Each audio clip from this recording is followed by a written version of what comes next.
Are you an angel? No. Nope. I'm J-Bo. That's a coin starts right now. These get worse every time you do them. Dude, I know. Every It's slowly just devolving, spinning straight down the drain. Today, we finally get to know what Anakin mistook Padme for, an angel. And, this is an episode. We're going to talk about it, guys. They go to Iego. It's the world of 1,000 moons. They've got to fix up what happened with the blue shadow virus in the last episode. Joining us today is Michael. Howdy. God, we got some of these one-word greetings. Just like, hello, it's me again. Oh, great. Wyatt's behind the camera as well. Hello. It's better, thank you. You're welcome. What's up, Wyatt? Stellar. What's All up? right, well, let's get into this then. The episode last time ended with Vindy in captivity, walking on... God, every time I see that picture, I just I'm laugh. all over that picture. How did Yeah. his eyes blink sideways too? He's like a cat. So anyway, they're walking him onto the ship with all the virus that he is, it's under captivity. They've taken the virus into their custody, but they find out that one is missing. And so they frantically start looking for, where this has gone. What? Well, kind of, they're bombs, but then Well, the bombs don't have the virus in it. The droid only put the virus in the one bomb that actually went off, Exactly. So one vial is missing, and they put it in this bomb, and it detonates. And so they frantically try to lock off everything, shut it all down. Ahsoka and a bunch of clones, they jump through the door. They make it just in time. Ahsoka actually does pretty heroic. She's holding the door open for them to all get in, and then she just vaults through.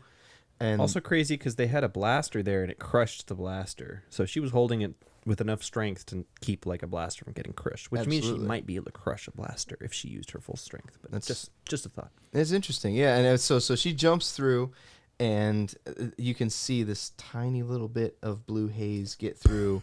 And thank you. Just like that. And so, you think for a second that they're safe, but they're actually not. Padme and Jar Jar do make it into a safe room, and they have hazmat suits on, so they're good to go. But they do lock down the whole lab, so the airborne version of the virus does not leak out into Naboo.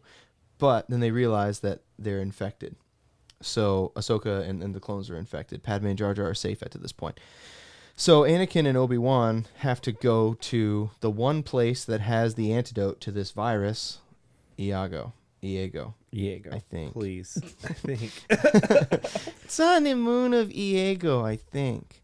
And so they go there, and then come to find out, it's cursed, right? Nobody's able to leave, and this little child named J-Bo, who is a little hero, he remodels all the Separatist droids that the Separatists left to serve him. They're like his little friends, and he modifies them in all kinds of different hilarious ways, and he's just trying to live his own little peaceful life because he's stuck on this planet for forever. So it was interesting. They end up finding out that it's not a curse. There's no supernatural ghost or anything like that, and There's a laser field. right. Laser It was field. a separatist thing left to lasers. yeah. That's all it was. Some disruptor field. They said lasers. What do you got to say about the lasers? Star Wars doesn't use lasers. What's a laser? They use plasma weapons. What the heck is a laser? Laser is photon I light. saw your laser sword. Just Only a Jedi carry that kind of weapon. yeah, please. Hey, are you an angel? All right. Are you a dork? Yes. All right, let's get into this more now. What did you think of the episode, man? What was your reaction aside from the laser fiasco that we've already detailed? It was interesting because it was actually kind of like a 3-act episode. Mm-hmm. It was interesting. It was actually had 3 separate parts. And I remember watching it the first time, seeing that little puff of blue smoke coming through, and I'm like, wait a second, they should be sick now. Mm-hmm. And they did get sick. I was like, okay, good, you're consistent here. But Yeah. I did think it suffered from the same thing I've complained about in the past, which is like, they're dying. How long are they going to be gone? We're going to be gone a couple days. We'll come back. They'll be okay. But they're dying immediately. They're like on death's bed. Mm-hmm. Immediately on death's bed. On their deathbed. Yeah. Immediately. A death's And then door, but then right. they like last the whole rest of the episode, and then they're fine. They're still talking by the end of the episode. We see clones just like kick slowly, yeah, real but fast, They're but- slowly dying out. Well, because Ahsoka Padme passes out pretty Padme fast. gets it later, So that's her excuse for staying, around. Her helmet came off or something, right? Yeah, because we'll get there, Oh, but yeah. So the Force, the Jedi can use that to suppress toxins and things like that. Yeah, So but that explains why. She passed out first. But again, all the clones had died by that point, so it did affect different people at different rates. So I see your point for sure. Don't the clones have helmets that filter out toxins? Isn't that the point? They don't filter out toxins, Finn says. In the First Order ones doesn't. Wow. So if they didn't The figure clone that shit trooper out by helmets, then, as Rex has pointed out, the older stuff was much more efficient and better than the newer stuff. So it didn't. Not here. clearly, it didn't. Not this toxin. But all right, so things I liked about this episode, I really actually completely bought the desperation that Padme and Ahsoka were feeling and the clones and everything. That's a good point. I mean, that was dark and it was heavy, and I totally bought it. The whole again, bringing up the fatality of the clones is sort of the morbidity of their existence, of the whole, Mortality. with respect, that's what they're made to do, is die. And so it was pretty sad. It was also, they used characters that we didn't necessarily have any reason to think they would survive. We didn't really know. They could have killed off Ahsoka. It would have been a horrible episode and a horrible way to kill her off, but they could have, and they definitely could have killed off Rex and all these other guys that are there. They could have all died. So yeah, no, absolutely. And so you definitely felt that tension there. You knew that somehow Padme was going to make it, but still, you could see Anakin's dark side coming out, how he threatens Vindy, and he's just like, I'm going to just kill you. I don't, and then... It's not like the previous series of episodes where Anakin's hurt and we're like, okay, he's going to be fine. Right. But this was actually, we have no idea what the implications of this could be. For sure. There were a lot of stakes. They were very, very high. And so Anakin and Obi Wan go to Iego, and they're trying to figure this all out. I liked Jabo. I thought he was stupid as hell the first time, but I thought it was kind of funny. It's this tinkerer kid who just reprograms all these extra droids that are just left around, and if you have all that tech, you're definitely gonna want your little empire. I still want to see him come back. I want to see him come back in a cameo in the next season. That would be pretty cool. Jabo come back and he's like a commander in the Republic Army, 3 years older. He's like a tinkerer, right? He's fixing everything. That would be pretty interesting. I loved. I didn't love, but it was interesting to get to see the angels. They just randomly showed up and hey, you remember that stupid thing? What are you doing with the picture of Padme? Put the angel up. Oh, I get it. Oh god, no. So they put they had the angels in there just to say that Anakin wasn't completely crazy. Try to legitimize that really hilarious. He only heard the spacers talking about it. Deep space pilots, dude. They come from the Moons of Iego, I think.